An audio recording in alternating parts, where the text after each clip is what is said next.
I'm well-known unplugged creative artist Ryan the Warlock, and you've just joined Crossing the Nerdverse. I am joined by two wonderful co-hosts, Eric and Clark, and we are going to be going on a very exciting journey this evening through a far too serious take on a wonderful post-apocalyptic sci-fi role-playing game franchise known as Fallout. All right, well that was fun. Let's go ahead and open Yeah, with that was a little bit different, but I mean, a it little works. different. Let's open with the playing, reading, etc., etc. Clark, you're up first. Reading, I am still on the Zodiac Academy books. It was described to me as a train wreck where you just can't look away, and I'm on halfway through book 3, and I would agree. It's just kind of like, where is this going? I need to know. So it's not like I can't say it's poorly written, but it's very engaging.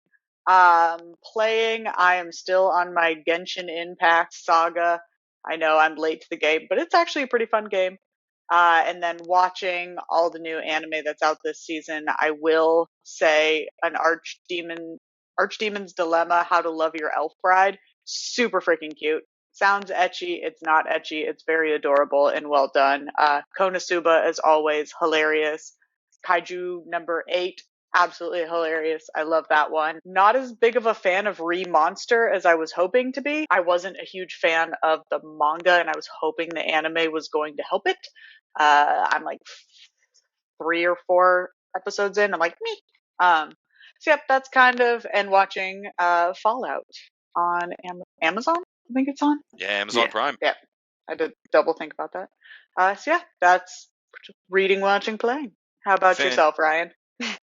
So I'm kind of in a similar boat to you because a lot of my stuff is going to be the same as last week, right? I'm still reading through A Court of Thorns and Roses by Moss. Mm-hmm. It's what been. Chapter you on? I am at a position. I'm going to try to keep it spoiler free here because we haven't gotten to the spoiler section of the show, right? I am at a position where our main protagonist is trying to team up with everybody she's ever pissed off in order to start or stop a massive intercontinental incident. And it's not going well. I'm having a lot of fun with the series. I think that when it comes to the ACOTAR stuff, everything got far too extreme with reviews of it, and I found that everybody I talked to either thought it was the best thing that was ever written, or that it is absolute hot smut garbage. And I find myself very much enjoying it, but I don't think I agree with either of those assessments. I think it's pretty mid. It's pretty mid, yeah. It's good. It's entertaining. And I think that it tells a story that doesn't have to be overly complicated. It's a relaxing read, almost. For now. For now, yeah. I'm working my way through that. As far as watching, I have actually been jumping on the X-Men '97 cartoon series on Disney. That's one I went into with my expectations for the show were subterranean. Like I thought it was going to be so bad, had no faith in it. But because it was X-Men, I was going to give it a shot. And I have been very surprised by that. It's fantastic. I love the fact that it feels just like the old school X-Men show. It's got the same vibes, the same energy, similar music, same animation, everything's going for it. And I am loving that it is pissing off all the people that were never fans of the original series. And they just think it's just this hot, super message, representative of everything they dislike. And I'm eating it up. I'm loving the tears.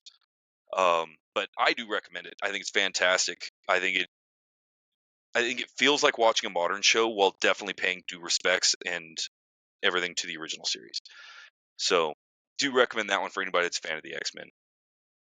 As far as playing, I have been going through Fallout because I devoured the Fallout TV show on Prime, which is what spawned the episode tonight, of course. And so naturally, I went back to my Fallout games and doing some New Vegas because New Vegas is amazing and is absolutely my favorite. I've also been playing through 76 because 76 is awesome in my opinion. And I know not a lot of people are going to agree with that, but I think it's fantastic. And so, and there's Eric like, no, man. No, I think, and we'll cover some of that in the episode, but yeah, that's my reading, watching, playing right there. Not super different from last week, but that's where I'm at. Eric, how about you, man? Dragons of Fate, good book, Dragonlance. TV shows, probably X-Men 97, Brooklyn Nine-Nine. Ooh, Brooklyn Nine-Nine? Solid, I go to solid. sleep to that show, so like Okay. it's super awkward. I don't even really watch it. I just put it on. And playing. I'm playing Shadowrun, one of the Shadowrun games. Oh, fantastic. They're in Germany in the one I'm playing, and they're gonna fight that Fern Dragon or whatever. Oh, yeah. I have Very expected Eric to drop. turn-based. Yeah, I expect you to drop. I've been playing editing software for Crossing the Nerdverse. And Actually, I because assumed of, he like, was still playing Helldivers because I heard some planets had been taken over. true story. So I can't play Helldivers because I've been playing it, so it's too time consuming right now, and I don't sit down to play that long usually. Mm-hmm. So I'm probably gonna get back into Fallout 2 though, another turn-based. You don't need good graphics companies, you need good games. Anyways, yeah. What? So it looks like Twitch is working. Oh, Yay, fantastic. Twitch. Yeah, let's Yeah. get Hi, live. Twitch. Glad to see So, everybody. Yeah, so Twitch is working, and obviously YouTube's working. We're All doing right. it, Mr. Krabs. Well, And my of course, teeth look whiter. indeed. Is that My what you've been toothpaste doing works. this entire time? No, I always do that for some Oh, reason. okay. I I don't was like, really know what? why. It's like, why is he But, cheesing like, over there? I'm cheesing real bad because my teeth look whiter. Because Like- usually I have like a lot of tobacco and like stains from So- that and like Hold up, coffee hold and up. everything in my teeth. Okay, So like I got spots and stuff everywhere. We So I did get started past the using first 5 minutes before drug or alcohol use came up as a topic, so I think we're probably Is that good. a bingo card for our viewers or something? No, I will it's start that whenever we get enough The viewers bingo where I do a cards? bingo card on myself. Hell yeah. well. And on that note, of course, because we are up on several more platforms, I'm going to take the opportunity to do a few disclaimers here. You are listening to Crossing Nerdverse. This is a podcast where a bunch of us get together and give our opinions on random nerd stuff as we venture across the Nerdverse and find all the cool quests that we can. This show is intended for adults. It is not intended for children. We will be discussing things that may be risque or inappropriate for young viewers. Mostly cursing. Mostly Depends on how you cursing. raise your kids. My kids' elementary school, they swear worse than we do. So just throwing that in there. Additionally, while we are going to try to avoid it as much as possible, we are going to be covering a vast array of media within the Fallout franchise in the episode tonight. So please be aware, there will be spoilers. There will be spoilers for the video games. There will be spoilers for the television show and everything in between. So we'll try to avoid big ones if we can. We'll try to give warning if there's a big one coming down the pipe. But please be aware, you're in spoiler country. We're in the dangerous territory. So, but yeah, Fallout, guys. All right, so before we get into exactly what it is, let me ask you, Clark, I know we talked last time you were here that you were actually involved in a Fallout tabletop RPG game. Would you consider yourself a fan of the Fallout franchise? What kind of experience you got? I like Fallout. I played Fallout 76. I played Fallout New Vegas. And I think I played a little bit of the Fallout Online. I also played the Fallout mobile game for a while, like not really realizing what it was, but I was a cute little vault dweller. That actually was pretty fun. I will give it credit. It's a pretty fun AFK game. So I did that. I've watched a decent amount of the show. I'm not like fully through it. I'm trying to be good in pacing myself because I am a binge watcher. And if you give me the opportunity, I will stay up from like when it drops to 4 a.m. and then be at work with like the craft of coffee, just kind of like trying to plug through. And people are like, what's wrong with you? I'm like, I've watched 47 episodes. So I'm trying to behave and watch like one a week. My husband and I watch it in the evenings. So I like it as a concept. I wouldn't say I'm that awesome at the lore of it, but that's mostly because I'm forgetful. Gotcha. I'm actually part of the reason that I fell in love with the franchise is the lore, so I can kind of shore up there. And you have experience in areas where I don't, like the tabletop RPG, so that'll work out. Eric, what about you? You a fan of the franchise? Yeah, I started playing it way back when. I want to say the first one, I didn't play Fallout 1, I don't think. But I played the shit out of the second one. It was really good. I thought it was cool when you finally got a car and could actually drive around. Because the map at the time seemed really big. I don't know if it would still be considered that big. Actually, but at the I do time, think it was it counts huge. as one of the larger maps in video games from what I've seen. So yeah, like it took you forever to get around. So like, It just made your walk pace really slow. Yeah. You were just encumbered the entire time. Just encumbered. So I usually do hoard a lot of things and sell a lot of things. But yeah, so that was good. I fell out of it only because I didn't really stick with Microsoft. Okay, So that like makes sense. I would get Xbox, but I would mostly just play Halo and then go back to my PlayStation. But I have dabbled in all of the Fallouts. Okay, so good Okay. experience with the games. Have you done anything outside of that? Have you watched a TV show? Did you play the game, the The tabletop game? show, I did the show. The show was pretty good. I thought it was interesting how they're doing it, where they're picking. They had to change they've already had to change part of a game, like dialogue in a game.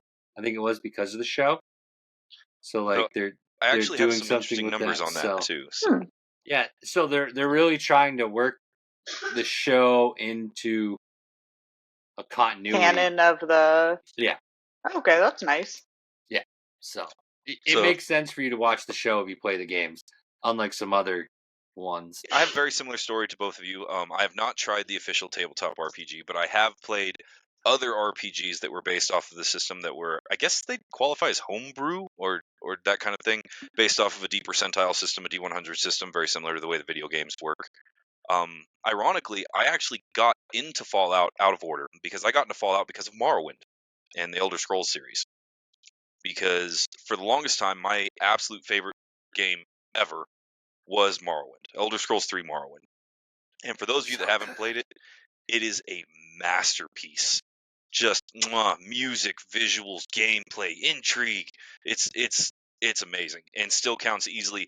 I'm going to easily put it in my top 5 games of all time. I don't know where it would land without thinking about it really hard, but top 5 easy. And so I played through Morrowind several times, and Oblivion was coming out, and we were in that kind of stretch. And where I was at that time, I wasn't getting anything on release. It was kind of when I could get my hands on it. I couldn't even tell you exactly what year this would be per se. I want to say it was around when I finally got into the Fallout franchise, a little earlier maybe. And it basically popped up as Fallout 3. And Fallout 3 had been out for a little bit at this point. And I saw it and went, oh, cool. A sci-fi version of Oblivion or Morrowind. And picked it up. Like, yeah, let's go to town. Had no idea what I was stepping into. And so I started on Fallout 3, and I loved it. The amount of the layers of storytelling in that game, I thought it was mind blowing at the time, and I was just eating it up. And of course, I had one of my brothers come up, and he's like, "Hey, man, you're playing Fallout?" I said, "Yeah, I just picked it up. I'm doing this and this." And it turns out he had been a huge Fallout fan for a long time, and immediately it was like, okay, I'm devouring everything I get my hands on. I went back, I played the first 2 games, which were a very different kind of setup back then. Replayed Fallout 3, and then New Vegas came along, and once I sunk my teeth into New Vegas, that was it. I was a Fallout fan forever. And so I've chased it ever since then. My opinions on a lot of the newer games, I feel like, are exactly opposite of a lot of the fan base because I did not enjoy Fallout 4 very much. The Yeah, VR version. Controversy. Controversy. Yeah, I didn't like Fallout 4. I mean, it's fine. I have no major nitpicks about it. And for those of you that love it, that's fantastic. I have a lot of my personal friends. That's their favorite one. I have no idea why when New Vegas exists, but hey, more power to you. And of course, everybody just hates on Fallout 76, and I still think it's a fantastic game. And so, yeah, for those of you that were interested, that's kind of our, I guess, credentials? We're going to call them that. Why not? That's our credentials as far as why we're talking about Fallout and what brought it up. And of course, the wild success of Amazon's television show has brought Fallout back into kind of the forefront. And we're in kind of a season of it right now because this episode is going to mark kind of our attempt at a new episode type, right? We're getting into multimedia franchises and checking out stuff that has video games and TV shows and board games and yada, yada, yada. And Fallout's been having an interesting season as far as the franchise goes because Fallout 4 just had its first major update in a very, very long time, right alongside the success of their television show on Amazon Prime. Fallout just had a Universes Beyond set release through Magic the Gathering Wizards of the Coast that is doing very well and is well received by fans. And now suddenly Fallout's everywhere. It's all over YouTube. It's all over TikTok. And so now we're doing it because We're obviously trendsetters. On the bandwagon. I'm Yeah. sorry, what? Trendsetters. Trendsetters. We're not behind on this at all. No. All right, so basic primer as we get into it. For those of you that have no idea what Fallout is and tune into the show just to listen to us talk about stuff.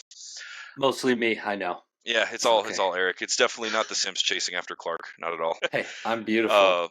So Fallout is a media franchise of post-apocalyptic role-playing video games and later action role-playing games created by Tim Kaine and Leonard, there's a name, Boyarsky, at Interplay Entertainment. The series is set during the 21st, 22nd, and 23rd centuries, and its atomic punk, retro-futuristic art styles and setting are influenced by the post-war culture of the 1950s United States. And that is a very interesting summary of a very complex system, in my opinion, because Fallout 1 and Fallout 2 had a very different tone to what Fallout 3 brought to the franchise, because Fallout 1 and Fallout 2, they're basically horror games. They're almost horror role-playing games. They're a lot darker. Yeah, a lot It grittier. it's a little more fun as you go along. A Yeah. little lighter. I know going back personally for me, the big change that is now considered so very, very Fallout that wasn't this way back in the first two games is the music. Because now the Fallout franchise is identified by these iconic use of golden oldies music overlaid to the setting, right?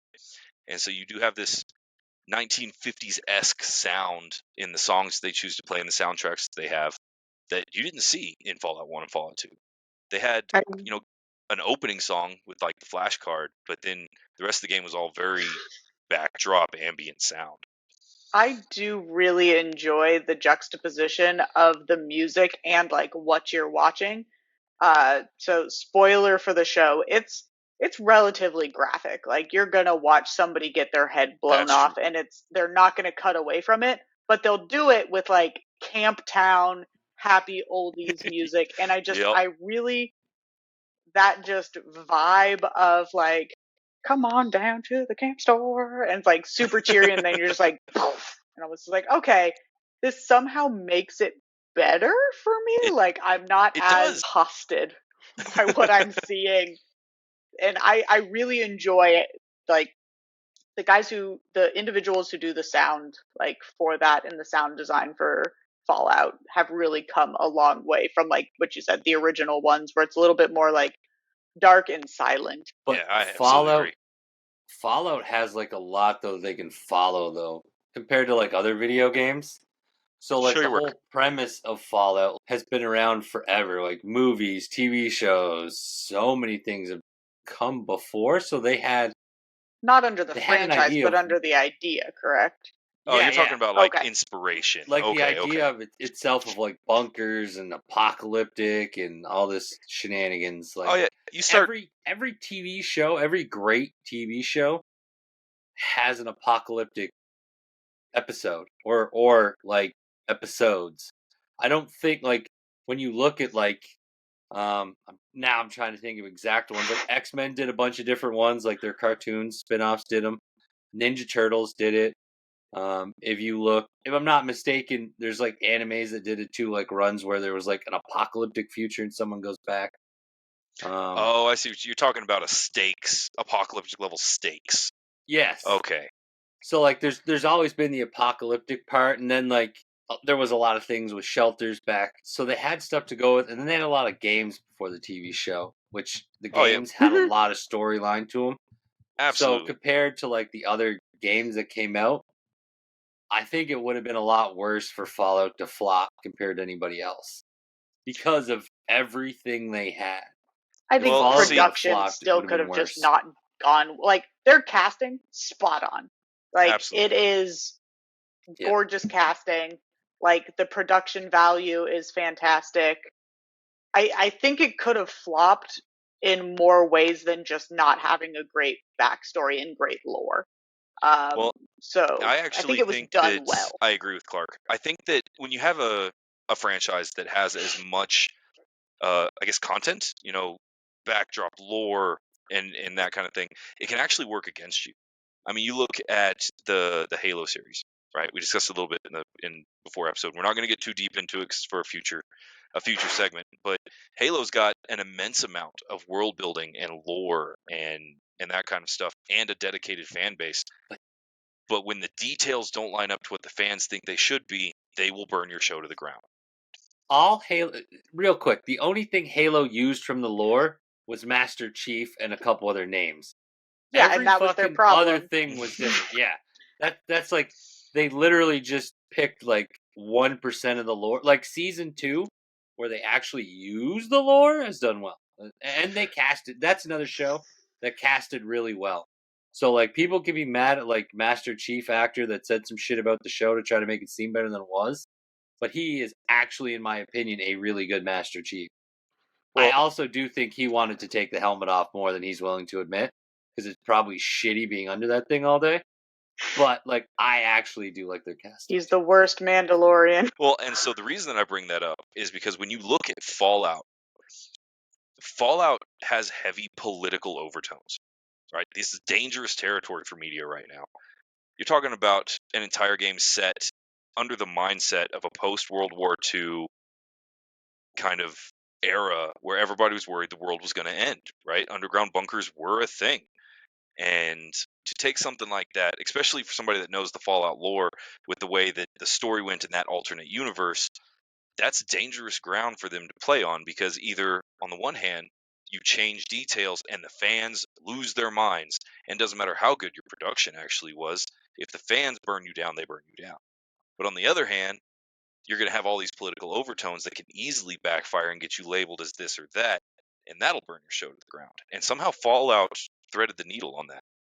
I think Black Mirror, the concept of Black Mirror, I think really helped them out, because Fallout has a lot of undertones of, hey, spoilers, you're in the bunker. You guys were actually government experiments.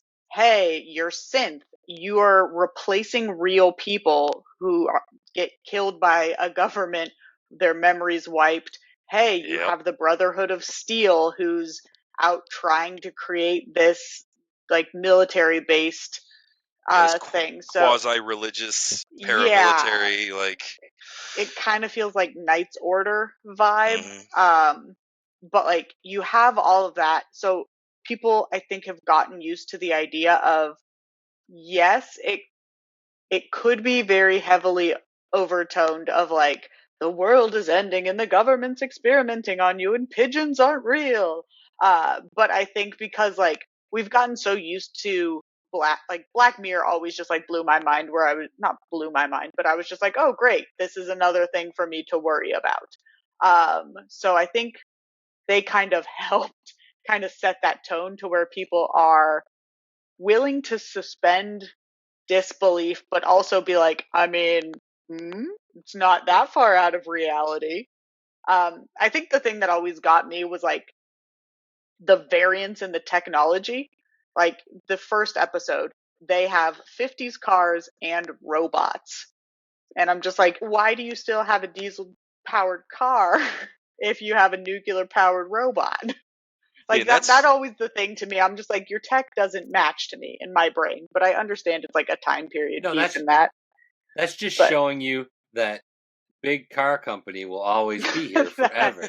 Yeah, that's that really you can't get rid of Ford and Chevy. Yeah, even though you develop all this new energy stuff and do all this crazy extra stuff to make everything better, Big Oil will. Big Oil is not fucking this going is the anywhere. actual theme of our show. No, I'm kidding. Well, and I find it really interesting when you start digging into it, because I honestly think the technology, like obviously they chose it for the aesthetic, right? They wanted that retro futurism, 1950s Jetson kind of vibe thing going on. But the Jetsons lived in space and they had flying cars. So their little nanny robot made sense to me. Right.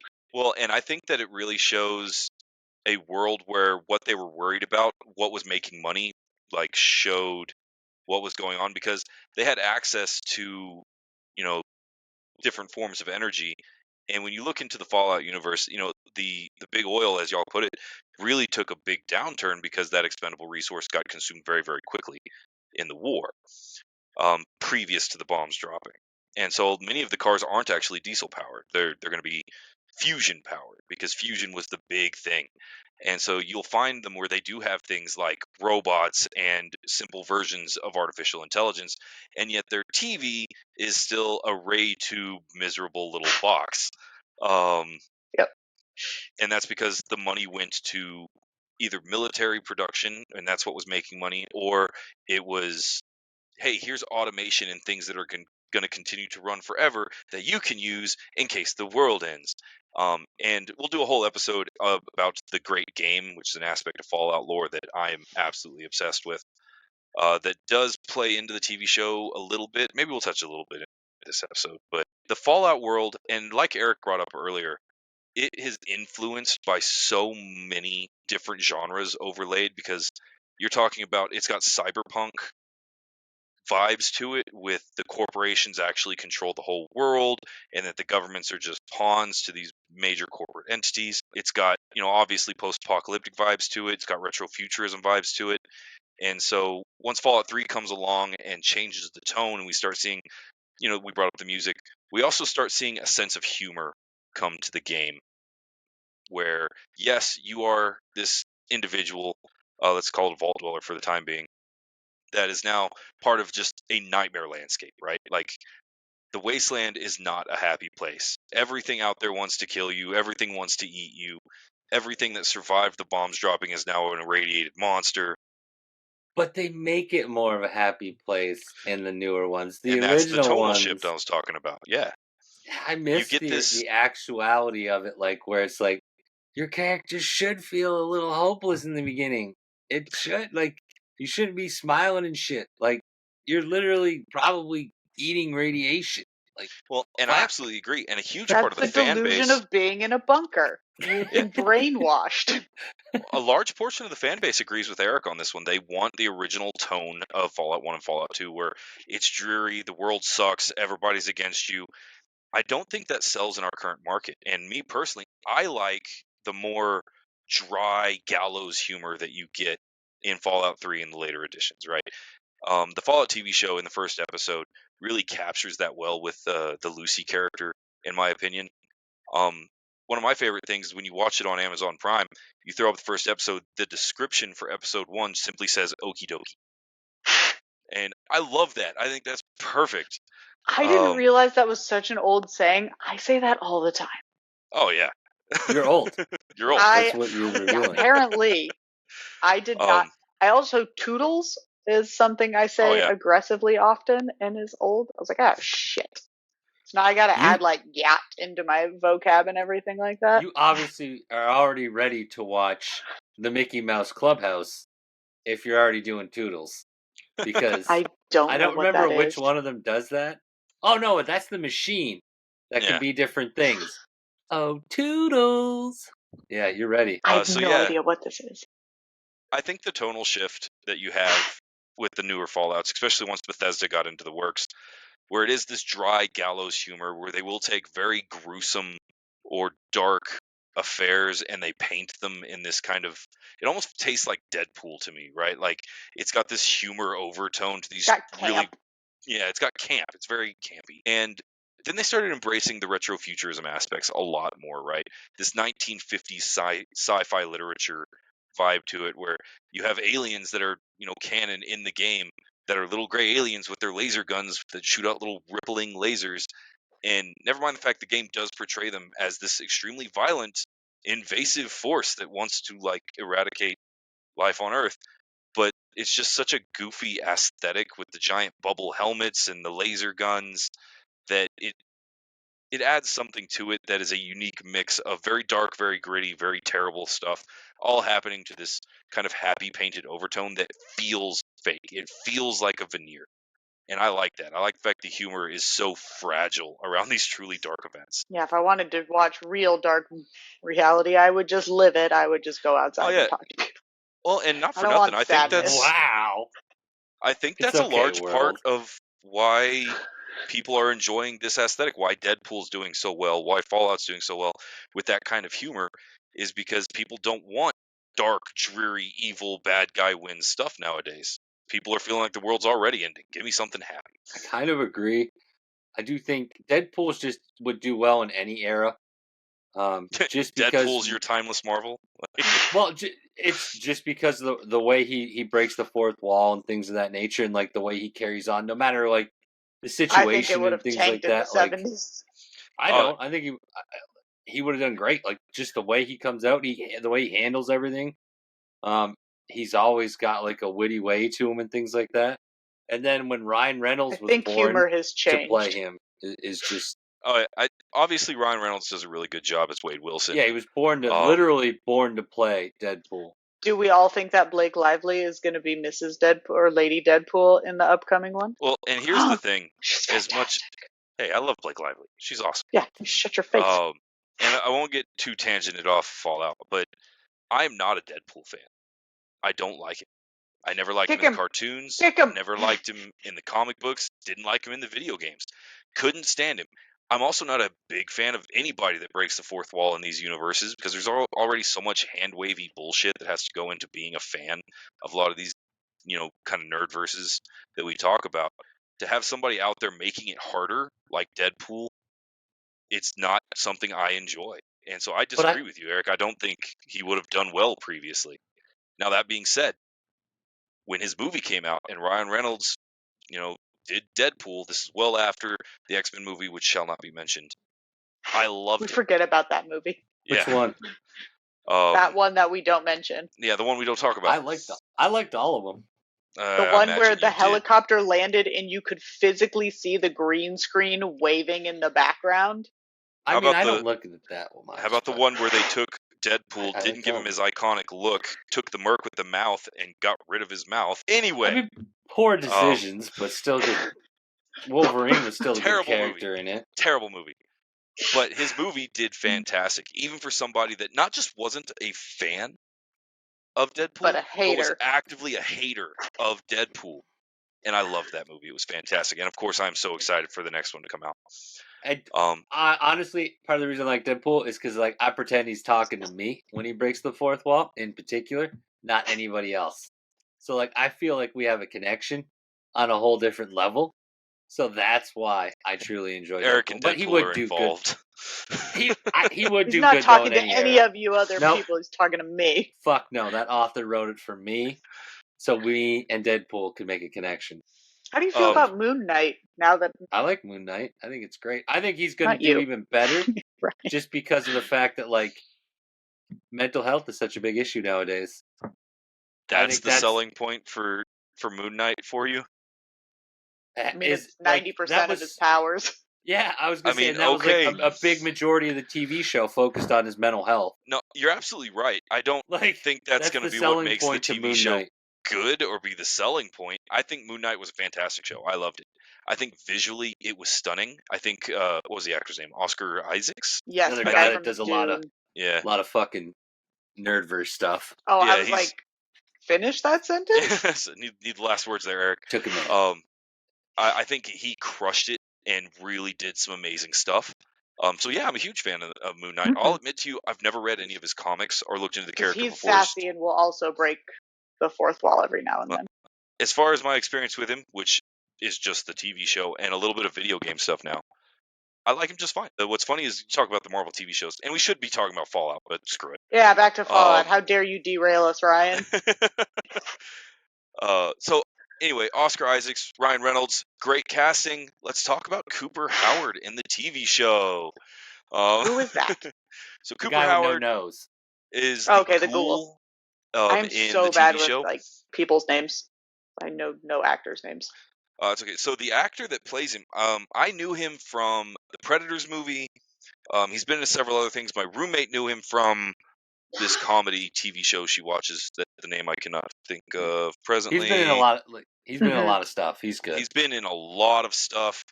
The actor that plays him is Google's as fast as I possibly can. Walter Goggins. Walter Goggins known anything this good though. I don't think he's ever had a role that suits him like this.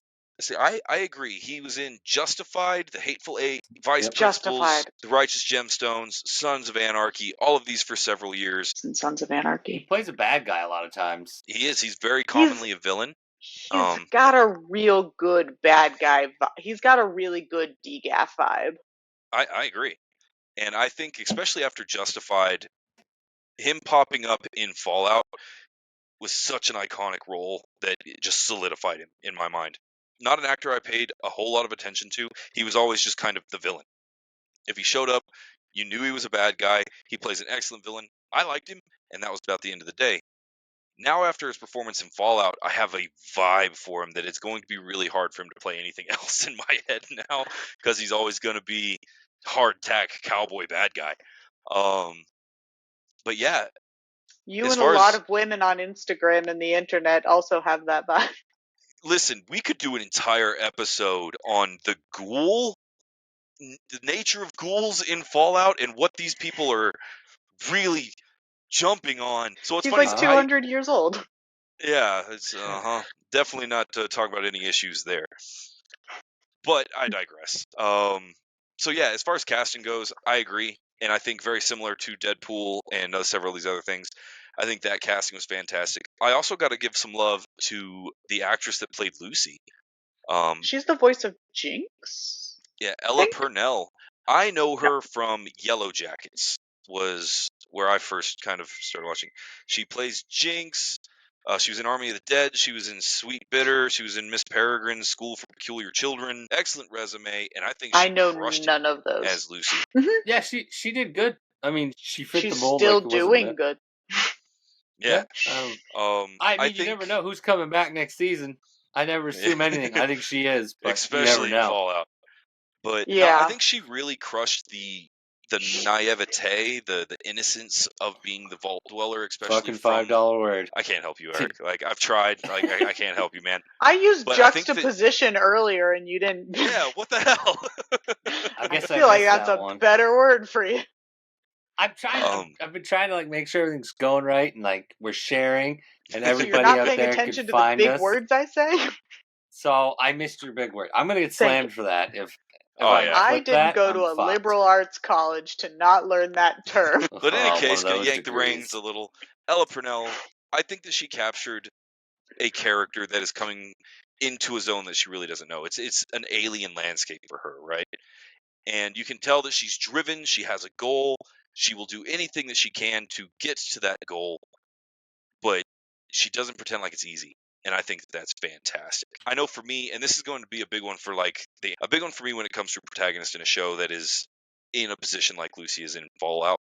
I don't want to listen to them sit there and whine the entire time. She can't whine. She doesn't know any different. Yeah. And I mean, especially with a lot of anime that were very similar, your protagonist spends so much time, why was I chosen? Oh, woe is me. Why did I do this? Everything's bad. And yes, she has moments where she like can't understand why things are the way they're going, but it doesn't feel like whining. It feels like confusion.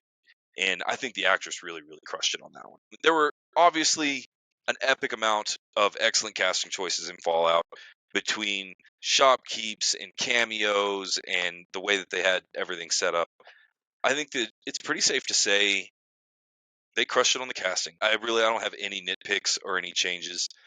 For those of you that are curious what we brought out earlier, the Fallout TV show did make a couple of changes to the established canon that I want to cover really quick because I think they're getting blown wildly out of proportion.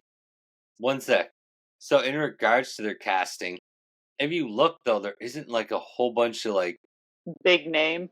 yeah, they don't have a lot of mainstays either, so they were Oh, yeah. smart with it.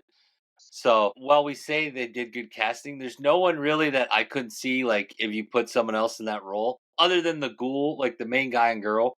They're really good, but anyone else in that show could be replaced. See, I disagree with you on that one I because feel like think the that Brotherhood of Steel guy would be hard to Yeah, him replace. too. So those Aaron three, Clifton Moten, yeah, yeah, those Yeah. three are really good in those roles. I really liked him. The way he played that character was really Ah. well done. But like Yeah, I really, yeah.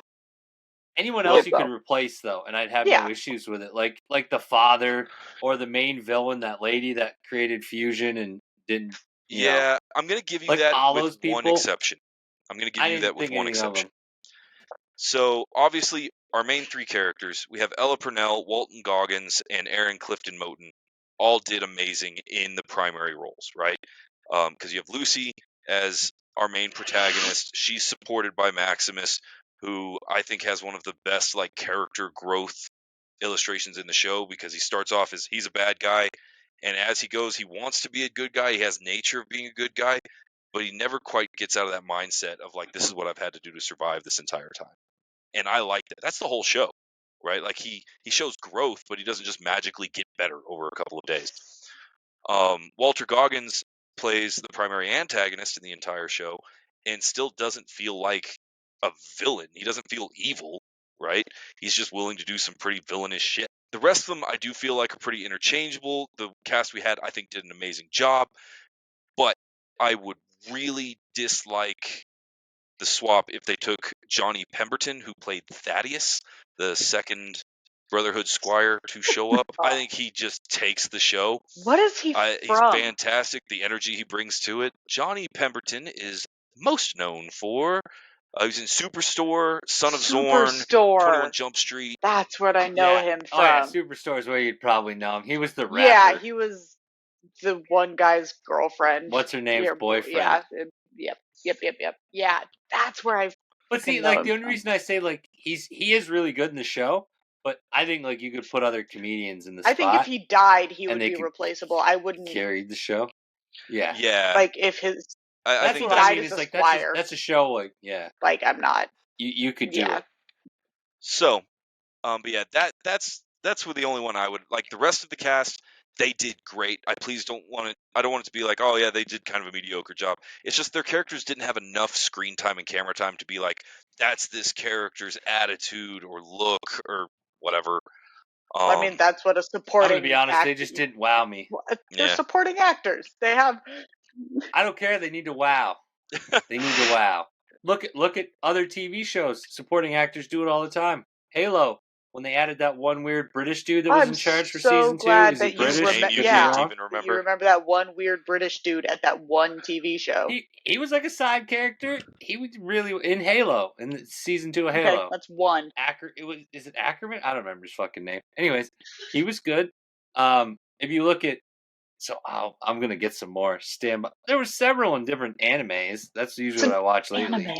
Okay, well, and the good news is I can give you that one. You have your opinion, and you know what? I understand it because they were supporting cast. Now, I do think the TV show, since that's going to be our primary focus for the episode. Well, what did you say was the canon that changed? Right.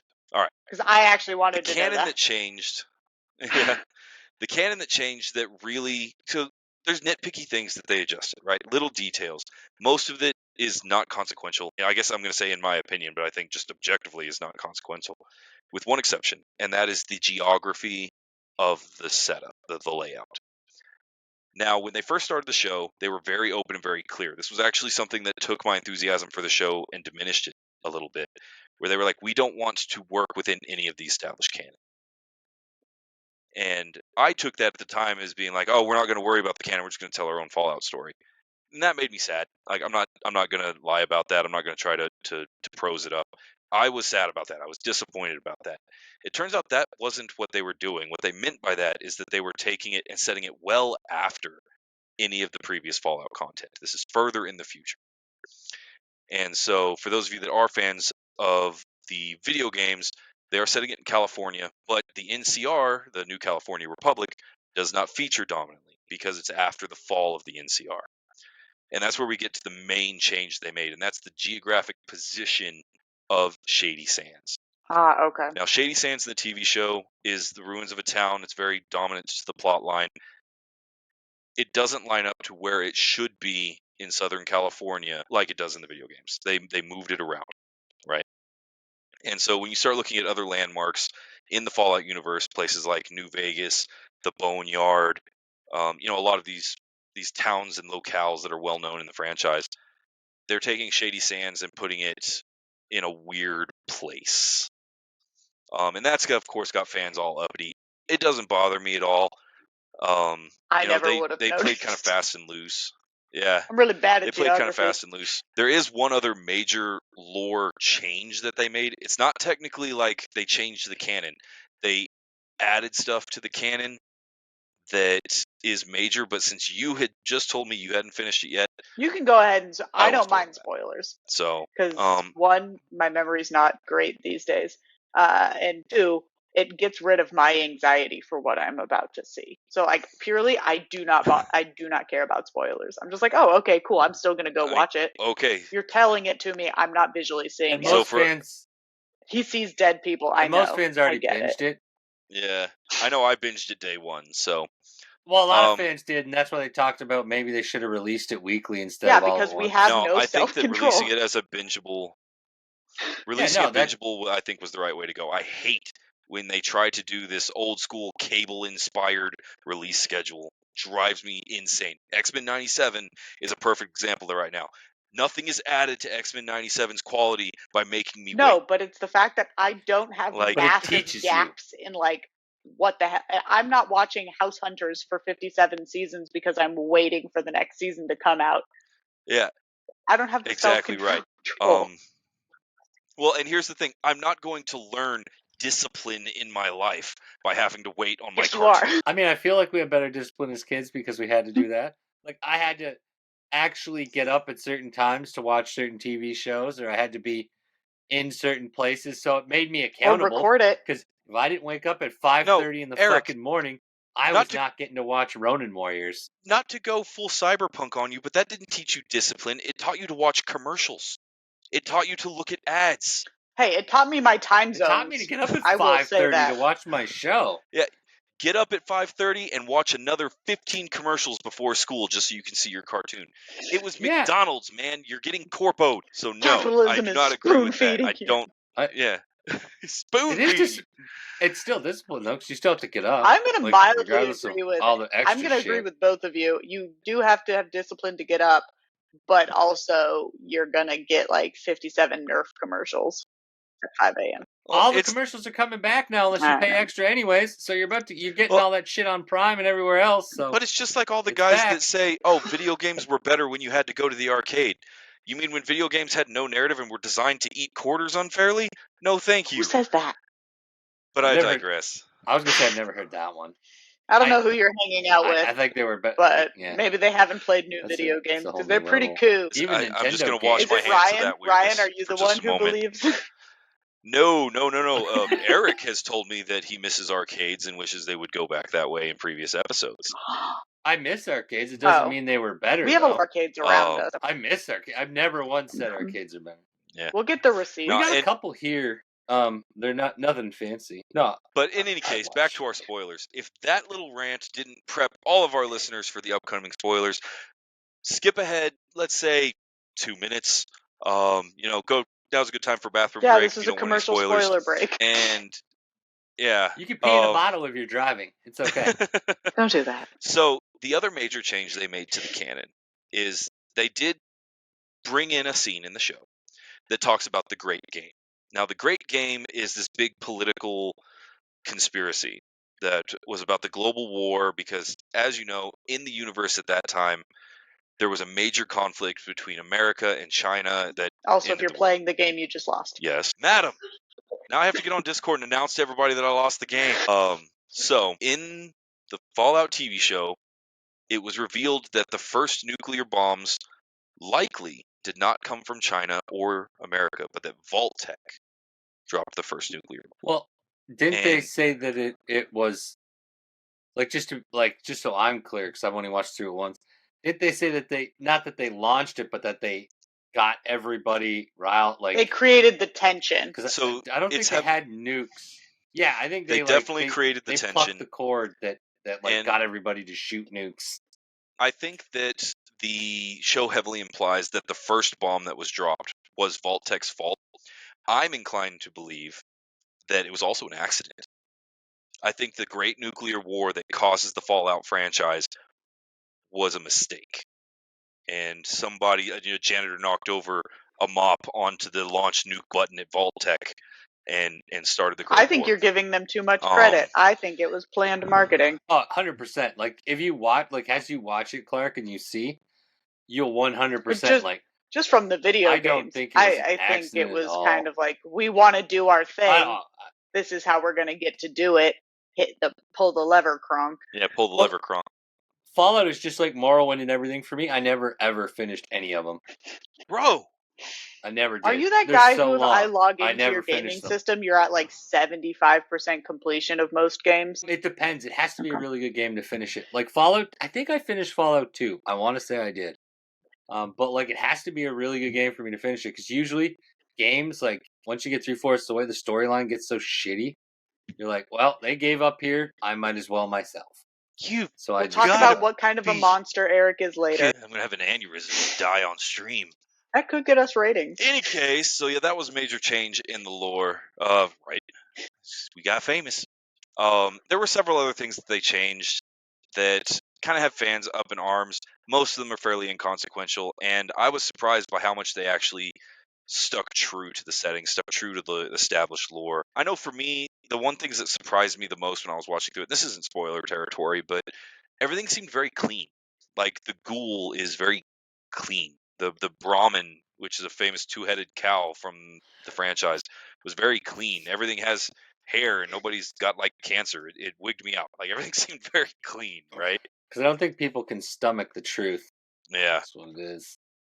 But yeah, no, it's fantastic, and I think it really paid quite a bit of respect to the franchise as a whole. What you got, Eric? And one thing we got to shout out is the fact that there was a short that was made before this show. That that like local people, like just regular people made, that actually wasn't too bad, and I checked it out because of the show. I can't remember what they were called. I feel like a douche. Sorry. Yeah, we should link it on our But like our legitimately, Twitter. like they made shorts, like, and it was pretty good. People enjoyed it. I think they made a couple seasons of it, and yeah, they did a pretty decent little job. Yeah, I'm gonna have to check that one out. So obviously, we're going to get to another section. We spent a lot of time on the TV show here. I do want to cover some of the rest of the franchise and stuff in brief before we run out of time here. So Clark, I'm gonna give the stage to you for a second. Can you tell us about the Fallout tabletop Yeah, RPG? it was actually pretty fun. It's pretty easy to, well, I'll say it's easy to spin up. Just like the games and everything, there is an exorbitant amount of like lore and options, and like I feel so bad for my DM, the amount of stuff he had to read, because like even picking it was at least 5 options of perks, and like we had to roll up to 5d20s to be able to get on like the loot table. So there's just like so much stuff. It was so extensive. Really fun to play, very simple. It was only 3 dice. It's it's a D to do any action, and then a D6 for damage, and then like a hit location dice. So it's pretty simple to set up. We played it through Tailspire. It was really fun. It's pretty like in any tabletop RPG. It's pretty close to canon, but your players have a lot of like room to run with it. Where like I made a synth who was, I was out to get the company that made me, and then halfway through, the company that made me was like, "You're really good at murdering people. You want to come work for us?" And I was like, "Oh, sure." So I worked for them for caps. But just like in Fallout video games, I hoarded everything, and it like wasn't helpful to me at all, other than the fact that I just had a ton of stuff. So it was really fun. I really enjoyed it. Like, it's got deep lore. You could play for an extended period of time. Oh, there you go. But yeah, it was pretty fun. I enjoyed it. It was fun. We had a ghoul, a synth, a guy who didn't know he was a synth. I will say synths felt overpowered outside of the fact that like I couldn't get a food buff. Like as long as people didn't know I was a synth, I didn't have the charisma check. So I was like, oh, I'm just not telling anyone. I've solved that problem. And the only way to tell if somebody's a synth is to shoot them in the head and see if they have the gears. So if nobody shot me in the head, yeah, I was fine. I would like repair at night in darkness. Yeah, see if they got wires. So it was pretty fun. I enjoyed it. Yeah, I like it. It's extensive. You could play a lot in that world. Okay. Well, I do like hearing that. That's the whole point of tabletop RPGs, right? Mhm. Nobody jumps into a TTRPG expecting to exactly recreate a canon event. That would defeat the whole point. And so I do like the fact that it's got some flexibility on that. And if you have a DM that's already really steeped in Fallout lore. I imagine that could be a lot of fun. I know a large part of playing through the games, whether it was, Bethesda's Fallout or Obsidian Entertainment with New Vegas, a large part of it was always writing your own kind of story to go along with it. And that actually gets me to my one gripe about Fallout 4. I mentioned earlier I didn't really enjoy it. What killed it for me was actually right at the very beginning of the game. And it just kind of ruined the whole experience for me because a lot of the game is really well done, right? They have excellent mechanics. The settlement building mechanics are fantastic. The visuals are, fine. And it only crashed like 50% of the time, which is fantastic for a Fallout game. But in Fallout 4, the narrative really boiled me up. Because you look at Fallout 3 where the narrative is, I need to fix the water chip. I need to find the Gek to fix the water. The previous Fallout games, it's go get the water chip, go do this, stop the master. New Vegas, it's who shot me in the fucking head. Then you have Fallout 4. That's a big important topic. Who shot him in the head? Fallout 4, they set you up as this pre-war vault dweller that was cryogenically frozen. And you get out of cryo, and the whole point is that you have to find your son. Your son has been kidnapped. Your infant son has been kidnapped. And then everything in the game wants you to do something besides that. Come over here and spend 6 months building a town while your son is still kidnapped. Come over here and save this group of people and help them build a town while your son is still kidnapped. And it ruined it for me. It's the quote from the TV show is the one law of the wasteland is thou shalt get sidetracked by bullshit every goddamn time. Oh, real quick. Someone's got to mod this. Fallout 4. You come out of cryo. I want to be either Walt Disney or John Wayne because there's so many myths about them being cryogenically frozen. Somebody make Austin that Powers. mod, please. I'm sure it's got to exist, right? Awesome. He comes out of cryo. That was the death knell for me. Is they created this, high urgency storytelling event, and then expect you to not care about that. Babies are fine. And I think it was bad design. New Vegas, on the other hand, I mean, he had to build up an army, probably, I guess, to go out and find his kid. He wanted to have something to bring his kid back. I don't fucking know. Shows and games do weird shit. Like, things that you prioritize, like, for whatever reason in the games and shows, they avoid. I think that's a qualifying fact for Fallout 4. And when somebody comes up to me and they say, hey, I've never played Fallout, I don't know anything about Fallout, but I really liked the TV show. Where do you recommend, what games do you recommend playing? I'll tell them. My favorite was New Vegas, but really you should start wherever you want to. They're all great in their own way. I think Fallout 4, the people that could get rid of that sense of urgency in the storytelling where they weren't worried about going and rescuing their kidnapped infant son, that could enjoy a leisurely pace across the wasteland while they built towns and Preston messages them every 5 minutes to go and defend another one, could do just fine. When you take away that urgency in storytelling, the game's amazing. New Vegas, on the other hand, it was a vengeance story. And so getting sidetracked by bullshit was part of it. And it was urgent enough to keep you pushing, but it wasn't the actual state of urgency in New Vegas, because the state of urgency in New Vegas is political.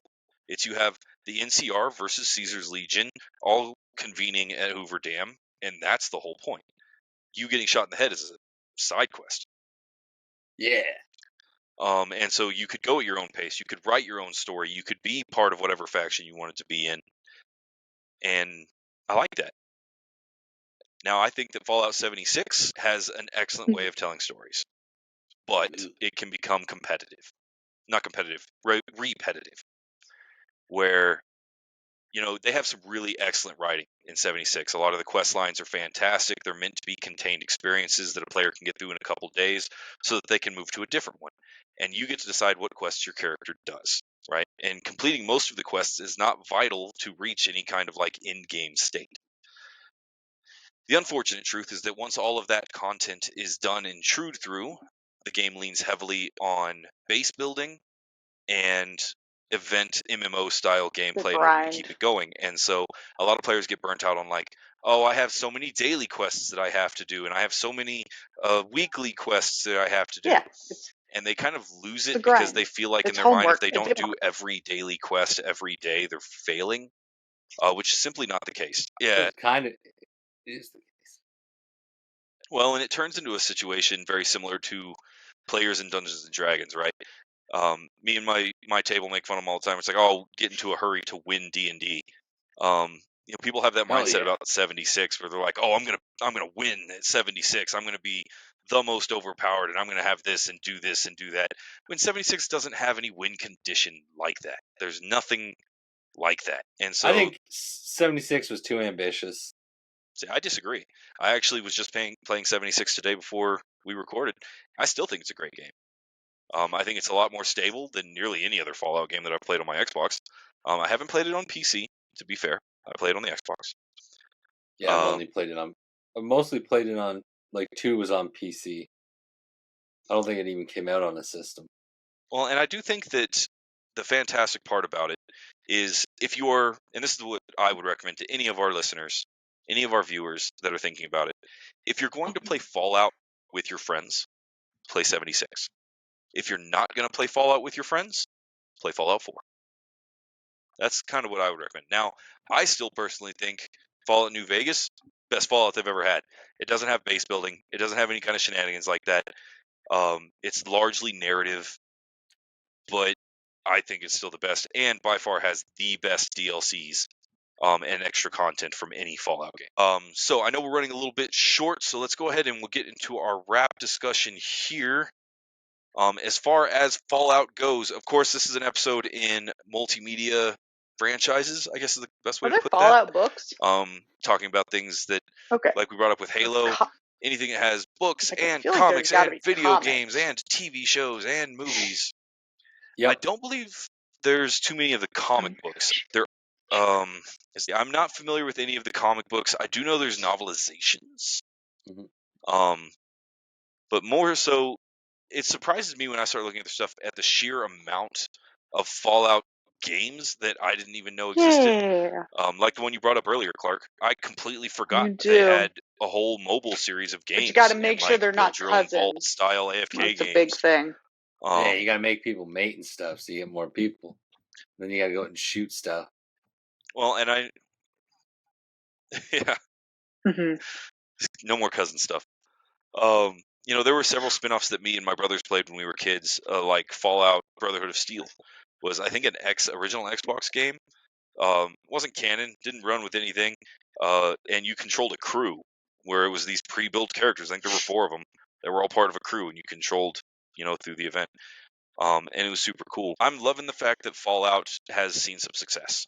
I've really felt like Fallout was kind of a niche fandom where people knew what it was, but it wasn't super popular, and because of that, didn't get a lot of attention.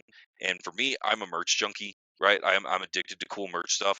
I own one of everything from the Crossing Nerd Shop. I have stickers of Crossing on my car. I unironically wear our T-shirts because they're comfortable. And with Fallout, I have just Fallout bobbleheads, and I have everything but the big expensive iPhone Pip-Boy, right? And now suddenly we're in an era where Fallout is getting a lot more popular. It's getting a lot more attention. We're seeing things like magic cards and associated peripherals. And I think it's really cool. I know I, for one, am super stoked that Fallout is doing well and getting some attention. I hope that it does lead into a Fallout 5 in the future. What helped Fallout was definitely the other video games getting made into TV shows. So like The Witcher, The Last of Last Us, of and things Us, like yeah. that succeeding. Wow, The Witcher was the first big one. I think that was the first major success. I would agree. A So lot of the like other ones. because The Witcher's The Last of Us got made, like HBO never. I would bet dimes to dollars like HBO would have never made The Last of Us if The Witcher wasn't so wildly successful. Well, I think Like, we owe a lot of that to video games being willing to stretch out into areas that they weren't considered popular. You look at the Dragon Age animated series, for example. Still, a lot of people I think haven't ever it's been watched a that. It lot didn't do harder to exceedingly do. well, but I think it laid a good I groundwork. think it's been a lot harder to do like the CG and the special effects animated's that always come done a little along with a better, lot of like those live fantasy action. Live action, I genres don't know if it's ever done that until well. Like we when they got do this video type games, of like if you look technology. I mean, they're Cyberpunk using too. like in The Mandalorian, a lot of those like animated shots, they're actually using the Unreal Engine 5 or 6, I think, 5, to like do that, and that's a gaming engine. Like that's what that's made to do. So like they're using a lot of really cool tech to get some of this like fantasy stuff done. Like that little monster with all the fingers. Yep. I don't think that would have Yeah. gone over well like 5 years ago in tech. Like it wouldn't have looked as good. It probably would have been a puppet. Yeah. Because Jabba the Hutt was a giant puppet. I agree with you. I It would have been absolutely a agree with puppet. you.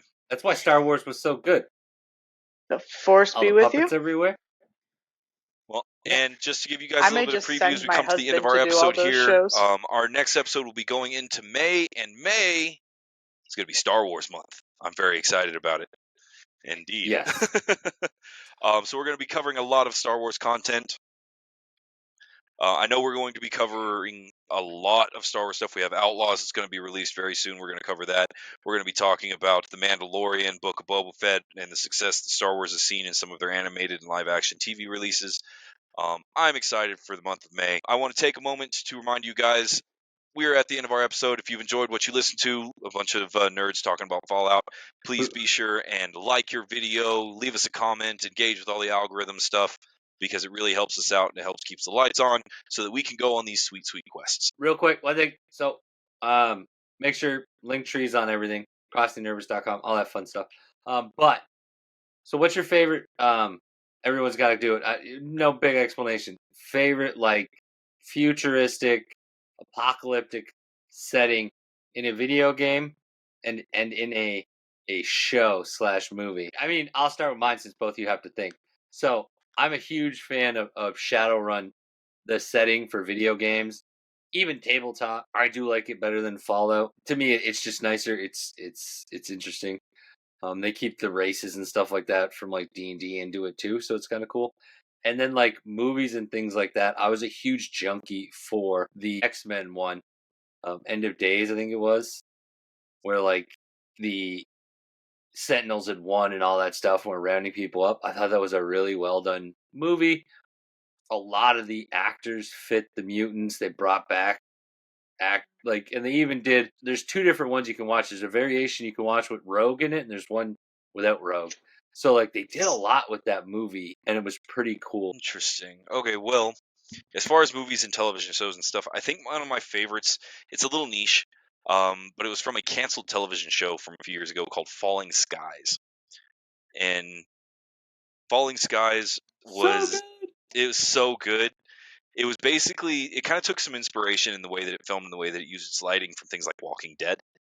But instead of zombies, it was an invasive alien kind of force, and I think that was an amazing setting.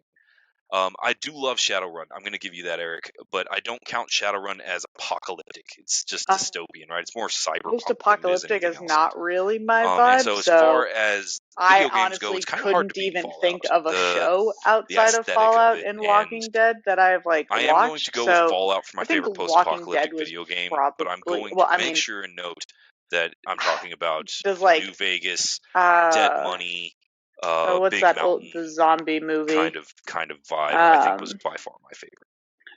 No, Double Tap. You got to double tap him. Zombieland, like that's got to be my favorite like post-apocalyptic zombie movie. Outside of that, and like Shaun of the Dead, it's not really my vibe. And then yeah, I think for that, I think Stray leans more towards cyberpunk cat than probably post-apocalyptic. 28 Days. But yeah, Day of the probably Dead? Fallout New Vegas is probably my Oh, favorite. Zombieland. Zombieland. Okay.